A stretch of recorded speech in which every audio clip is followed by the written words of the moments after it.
ऐसा है कि मैं लगभग 15-20 साल से राजनीति में सक्रिय हूँ। वो भारतीय जनता पार्टी के डेडिकेट एक सदस्य भी रहा हूँ और मैंने 2 बार भारतीय जनता पार्टी के टिकट पे इलेक्शन फाइट किया एमएलए का। एक बार पंचायत समिति का लड़ा जो बीबी जीता और बीजेपी से सिटिंग एमएलए था।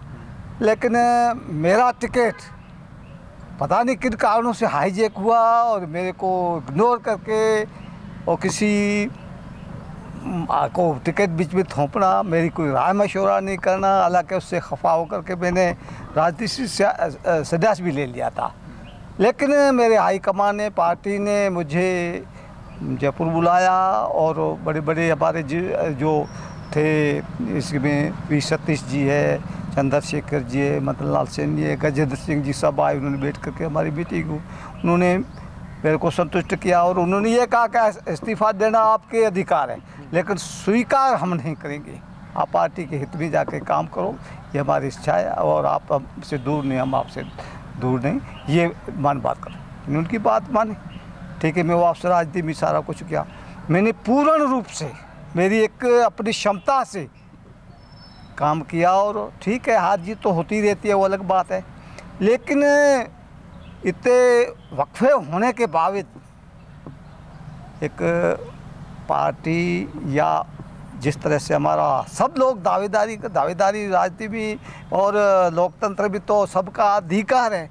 मैं ये कहना चाहता हूँ कि भारतीय जनता पार्टी का भी एक समर्पित कार्यकर्ता होने के नाते मेरे जो एससी और एसटी और पाक विस्थापितों का बाहुल्य क्षेत्र बीकानेर है, जहाँ हम निर्णायक है और सारे जिसको उधर साबित का, अभी भी आप देखिए एक महज जनरल सीटों में से नहीं, एक अनुसूचित जाति के पाक विस्थापित को पहली मर्तबा जो टिकट मिला था और जीत करके बताया, उसको इग्नोर करके टिकट काट करके दूसरे को किसी को देना, उसका खामियाना हमारे 7-8 सीटों पे पर सारा धराशायी हुआ। उन पाक विस्थापितों में इंटरनल जो आंतरिक जो एक आक्रोश गुस्सा था, उसमें से ये काम किया, जिसलिए मेरे को सब लोगों ने इस तरह से कहा कि नहीं, आप वापस एमपी का टिकट मांगो।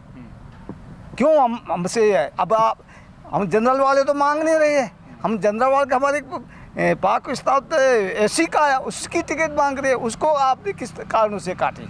जब आपने अमित शाह को लेटर भी लिखा है। जीता हुआ कैंडिडेट, 15 साल सक्रिय राजनीति में, 5 साल बिल्कुल काम किया, 25 हज़ार वोटों से जीता हुआ। और आप देखिए माजरा क्या हुआ। चलो जो कुछ हुआ, लेकिन बाड़मेर और जैसलमेर क्षेत्र में हमारा माहौल है, एसी का भी माहौल है और पाक विस्थापितों का माहौल है। यहाँ 4-4 सीटें हैं हमारी। मैं आपको बताऊं, मेरे को जब पार्टी ने काम दिया, मैं एमपी इलेक्शनों में पहले गुजरात गया, तो जहाँ गया यहाँ बनासकांठा वगैरह पालनपुर सब सीटें में जितवा के आया, हमारे लोगों से वहाँ करवाया। अब की बार गुजरात में जो विधानसभा के चुनाव थे, वहाँ गया तो वहाँ भी जीता के आया। तो ये हमारी कहाँ कमी रही? इसलिए से मैं कह रहा हूँ, मेरा दावा और मेरी दावेदारी है कि मेरे को भारतीय जनता पार्टी के हमारे इन लोगों की भावनाओं का कदर करते हुए बीकानेर को सीट एक अनुसूचित जाति के लिए आरक्षित है, मैं उसके लिए दावेदारी पेश की है। और बाड़मेर और जैसलमेर सब लोग दावेदारी कर रहे हैं, तो मैं भी भूतपूर्व एमएलए हूँ, मेरा भी हक बनता है, मेरे को भी टिकट, इन दोनों में से किसी को टिकट तो मिले निकलता। बीकानेर में अर्जुन मेघवाल है, बाड़मेर में कर्नल सोनाराम चौधरी। मैं ये कह रहा हूँ, कोई भी होंगे, मेरा हक भी बनता। मैं भी था चौटन में उम्मीदवार, जीता हुआ उम्मीदवार था, मैं नहीं था क्या? तो मेरे लिए किसी की नहीं कहा ये आर्ग्यूमेंट से, अभी दूसरों के लिए आर्ग्यूमेंट से मैं ऐसी बातों को क्यों सुन। मेरा मैं एक और चीज़ पूछना था, अभी आपका जब कार्यकाल था पिछला, उस वक्त आपके द्वारा जो पहल की गई थी, वन भूमि के ऊपर जो पाक विस्थापित बैठे हैं उनको नियमित किया जा रहा है, वो अपने आप में कितनी खुशी की बात है? ऐसा है, मेरे को उसके लिए बहुत, मैं 5 साल से लगातार, ये बहुत बड़ा एक विचित्र और एक कॉम्प्लिकेट मामला था, क्योंकि वन बाकी जो भूमि पे गवर्नमेंट ऑफ इंडिया का मसला है, उस पर जैसे तैसे उसको कभी आज दिन तक कोई हुआ नहीं। लेकिन मैं 5 साल लगातार भी जो पाक विस्थापितों के लिए उच्च स्तरीय कमेटी जो है उसके भी मेंबर हूँ। हमारे हिंदू सिख जी सोडा हम दोनों मेंबर है उसका। तो हमने इस मुद्दे को उठाया, लेकिन मैंने गवर्नमेंट ऑफ इंडिया से वो सर्कुलर मंगाया जिसमें 1980 से पहले अगर कोई बैठी है जो लोग उनको नियमन करने का प्रावधान है, उसी के सिलसिले में ये किया। और अंतिम दौर में भी मेरे को वन विभाग के उच्च अधिकारियों ने भी ये कहा था, सरकार से भी सार्थक बात हुई थी। अभी मेरी वन विभाग से और मुख्यमंत्री कार्यालय से इस संबंध में चर्चा हुई, तो उनको मैंने बताया ये हमारे तो हमारा हक मारा जाए। अब बेचारे पाक विस्थापित 1972 से लगातार और उसी ज़मीन पे बैठे हुए अपने बगान जिस तरह से हुआ वो बना रहे। अभी मुश्किलें आ गई उनको, हर रोज़ कोर्ट वन विभाग से नोटिस आ जाते कि इसको यहाँ हटो, अदरवाइज़ हमको अब धराशायी करेंगे।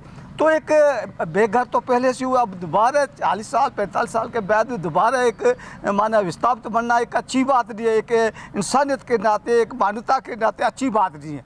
तो मैंने इस मामले को शुरू से 5 साल से लगातार उठाया था और अभी ये हुआ है कि इनको गवर्नमेंट ने मानी। मेरे कलेक्टर साहब से बात हुई, उच्च अधिकारियों हमारे मुख्यमंत्री जी के जो अपने पहले या कलेक्टर है अजिताभ जी, उनसे भी मेरी बात हुई। उन्होंने भी बुलका मेरे को आश्वस्त किया और चिट्ठी भी दी है। जो मेरा कितनी खुशी है, बहुत बेनता खुशी है। हमारे पाक विस्थापित जो हमेशा कितने दुख झेल रहे, परेशान हो रहे, उनके लिए अगर मैंने कुछ किया तो मेरे को तो बहुत खुशी है। मैंने नया जन्म ले लिया, मैंने मेरे लोगों के लिए, ऐसी बात थोड़ी है।